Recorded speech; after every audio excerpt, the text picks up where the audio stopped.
trying to track them down without them running away from me.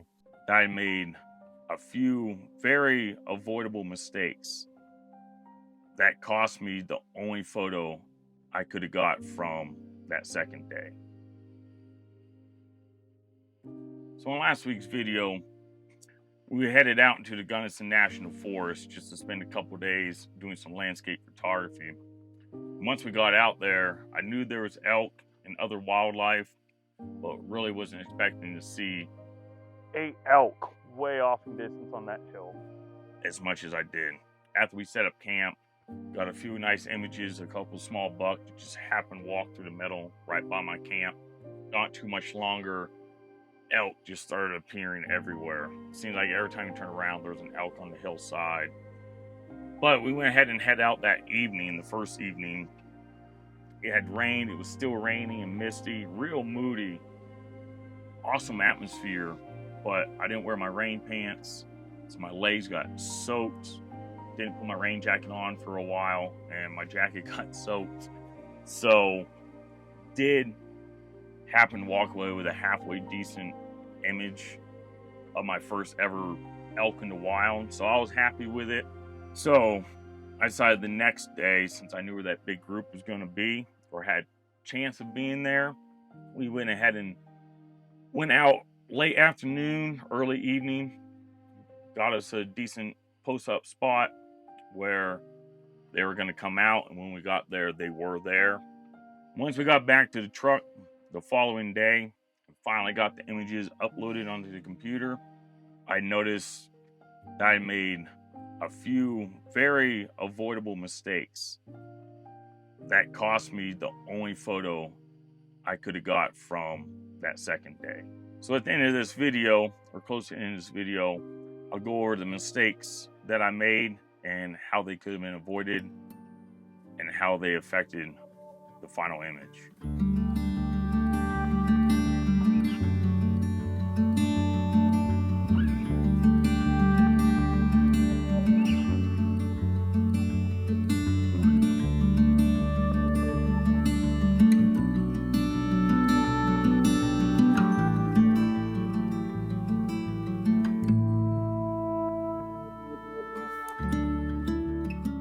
Weather seemed to stay with us, so it's 2:45, so we're gonna go ahead and head out.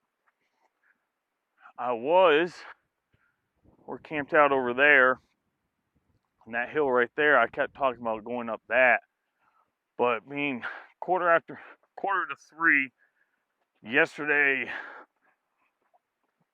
I started seeing those elk. I mean, kind of on the way up here, but really around like 5:30 or so. So that only gives us a few hours to hopefully get there before they get out there. So I'm actually going to hike down this road back towards where that big group was and go up that hill and see if we can't find a nice tree or group of bushes that we can hide behind or hide in.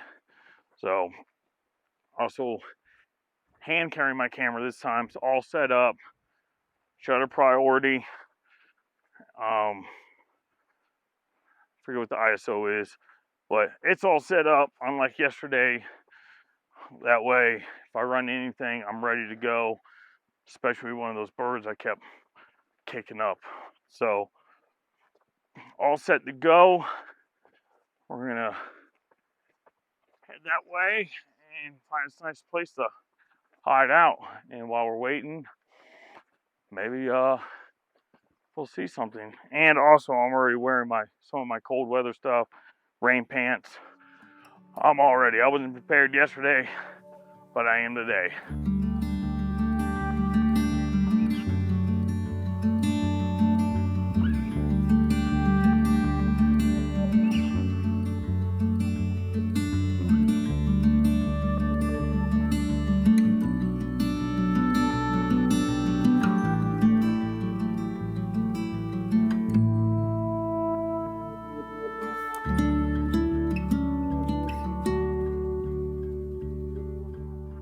Just as I came up over this hill here, I already saw one way out there.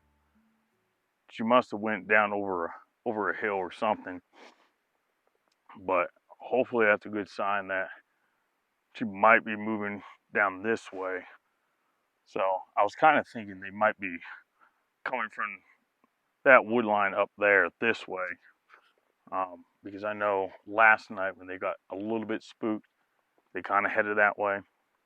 And right off to my left here is actually the hill we were on last night.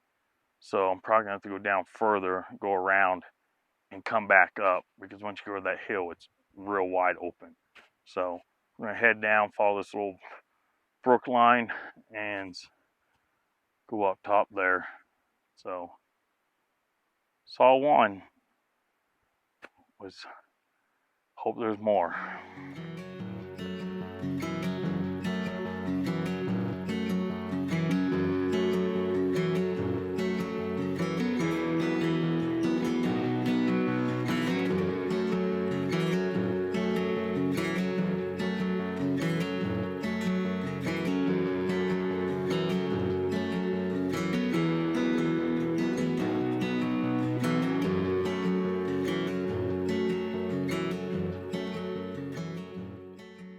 Just as I figured, that wood line way out there, I haven't counted them yet, but there's a decent amount hanging out just outside that wood line. So I'm probably gonna sit here for a minute and see if they slowly make their way here, this direction. Because the only other option is off to my left. I could get down, and right now I'm pretty much downwind. Wind's coming this way.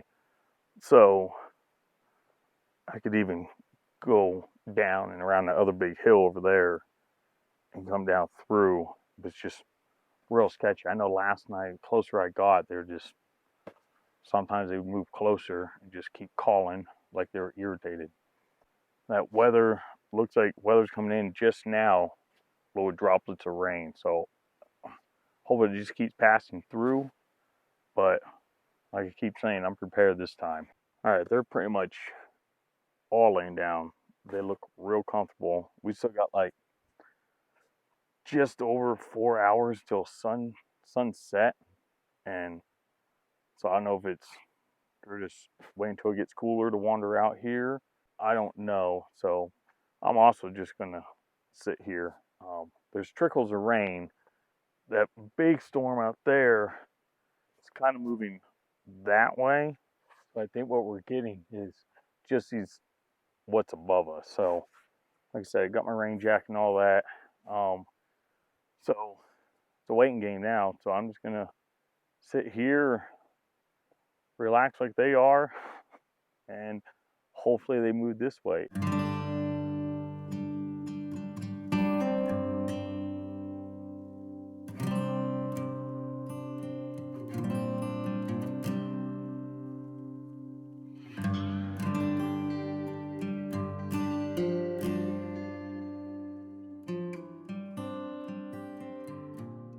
All right, it's been about 45 minutes, and they are moving this way slowly. They've moved about 150, maybe 200 yards from that wood line. There's a hill between me and them. I can see one fully, and then just the backs of two of them. Now I lowered this camera so it's just pretty much the height of the bushes. Glad I had an opportunity to actually get my tripod up this time. Last time I was trying to hand shoot everything. So still waiting. Hopefully they move closer this way. They're kind of going back and forth. I need to wait. So what wildlife is all about, waiting. It's been about another 25 minutes.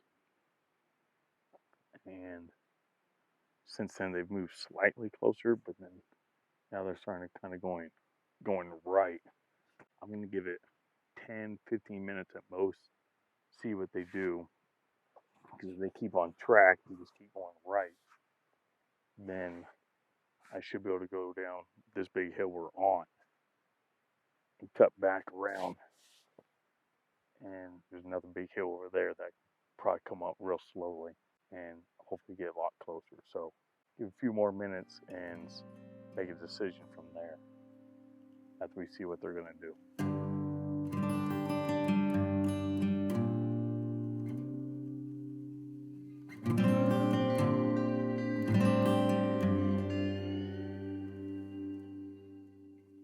All right, I only waited about only 5, no more than 10 minutes. I realized they just kept going right, and they decided to all pretty much bed down on a hill that was like 2 hills from me. So I decided to go back down, make my way around, and then came on top of this hill. And earlier when we stopped, top of that hill, and I said way off on that wood line on top of the hill, there was 2. Well, there's 2 pretty much almost exactly where we stopped. There's just 2. They're just laying there staring at me. But those other ones should be not too far away over this hill. So we'll keep on going and see if we can get them. We walked a good mile from where we were. Kept following those hills, stayed behind them. Came to a small opening in the bushes and saw they all moved back to the edge of the wood line. And by the time I made it to the top of one of the hills, they were gone. So I'm assuming they went into that wood line right beside the patch of woods that they were deer. And just kept going higher and higher. And as I was peeking over this hill, or coming to the top of it, there was one elk kind of standing this way. I snapped a couple photos. They didn't come out just because where that sun's just shining right at us. So I'm gonna keep creeping along. Maybe we can see a couple more.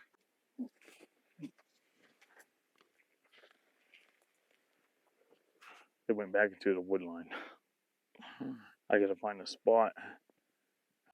Now I really don't know where to post up because I don't know where they're gonna come out now. They went right back into that wood line. So who knows? Got a few hours to figure it out. Hopefully maybe if I back off, they'll come back out here to graze. So again, more waiting. So toward the end of the day here, wasn't having much luck at getting close to these elk. They kept avoiding me, and I started kind of giving up hope, and I decided just to slowly make my way back to the camp, and hopefully maybe I stumble upon something. And we came up on that valley or gorge that we'd come through on the way out, and as I hit the ridge, looked down, and there was 7 or 8, maybe 5 or 6, I can't remember, elk just down there grazing, and they're pretty decently close. So right here to the right of me, we had a small tree and some bushes I was able to get behind, and they didn't realize I'd walked up behind them. So the very first mistake I made here, it's not on the camera, is since the night before I had to handhold everything, and now it's getting later, I was like, well, they don't see me, so let's take the tripod out and I can use a tripod. But as soon as I did that and started unsnapping and moving that bag around, the 2 elk that were closest to me peeked up, and now they knew something was there, and they started slowly making their way back away from me. So at that point, I knew I had to just handhold. I couldn't shoot through the bushes, so I creeped my way around to the edge of the bush, and now they knew I was there. So it's getting late in the evening here. Now hand-holding at 300 millimeter, I knew I had to shoot at a higher ISO in order to get my shutter speed up, because I'm shooting shutter priority. So I had it at 800 ISO in order to keep it up around almost close to 200 shutter speed. And for some reason, the second mistake I made was I was for some reason worried about noise at 800. I usually don't. So I bumped it down to 500 and dropped my shutter speed down to 125, which at 300 millimeter, 125th of a second, trying to handhold and photograph an image, a subject that's further away, every little movement is going to cause motion blur at that distance. If you don't have a fast enough shutter speed, that's it. That image is no good.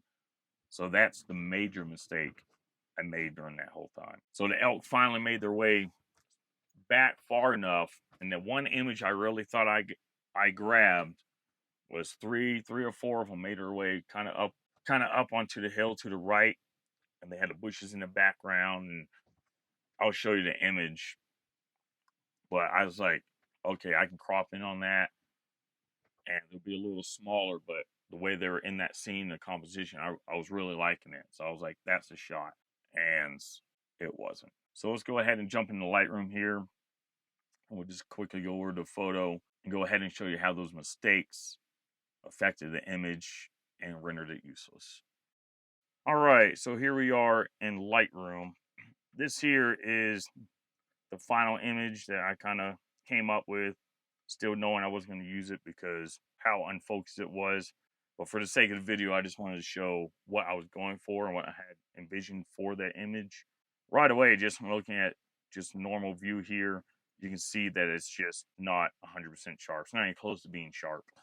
So what I was talking about in the video, as far as the composition, I wanted a little bit more negative space on the right, kind of direction they're looking at.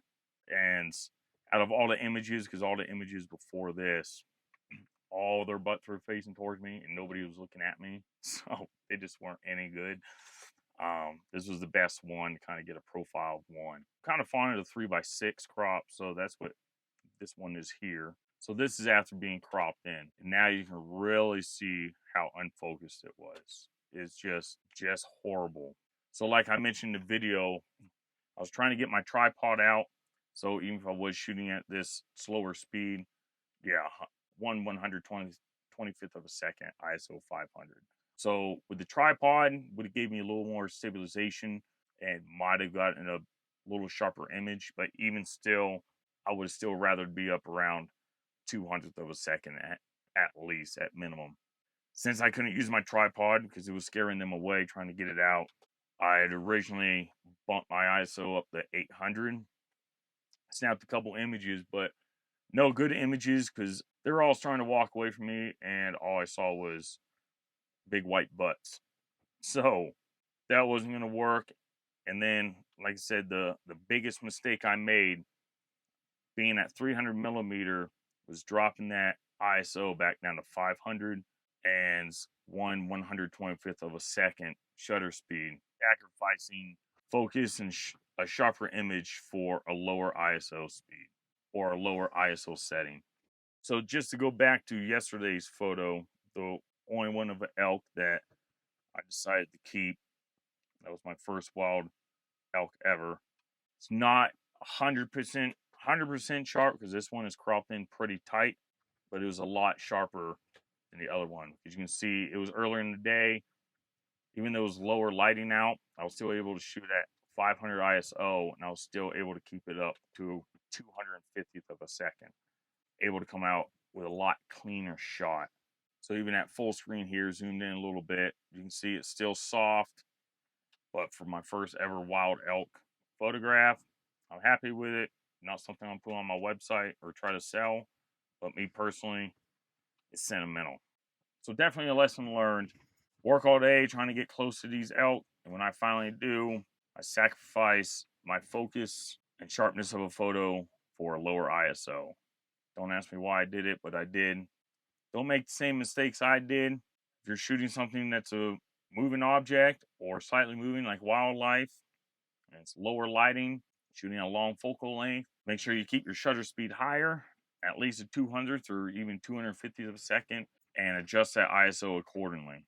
Keep that ISO up if you have to maintain that sharper image. So even though I didn't walk away with an image, it was still a great day, beautiful day, just to be out there in nature, watching the wildlife and the wild elk. It was just an awesome experience. Definitely marked it down on my map. And we'll definitely be going back in sometime in my future travels. When I was on my way back to the truck, I ran into somebody and they told me 4 miles up the road, at the end of the road, there's more hiking trails. And they said there's hundreds of elk. So whether that's true or not, there's definitely elk in the area, and I'll definitely be back there. And after being out here photographing wildlife for the first time this trip, I kind of got bit by the bug a little bit. So definitely plan on doing more wildlife photography on top of my landscape. So really looking forward to that. I'm currently trying to get me a new lens for wildlife. So we'll see how that works out. With all that being said, though, if you really want to support my channel, the best way to do it, go ahead and hit that subscribe button, hit the like button, comment, share. Another way to support the channel, keep me out here doing what I do, bringing more content that hopefully you enjoy watching. There's a link in the description below.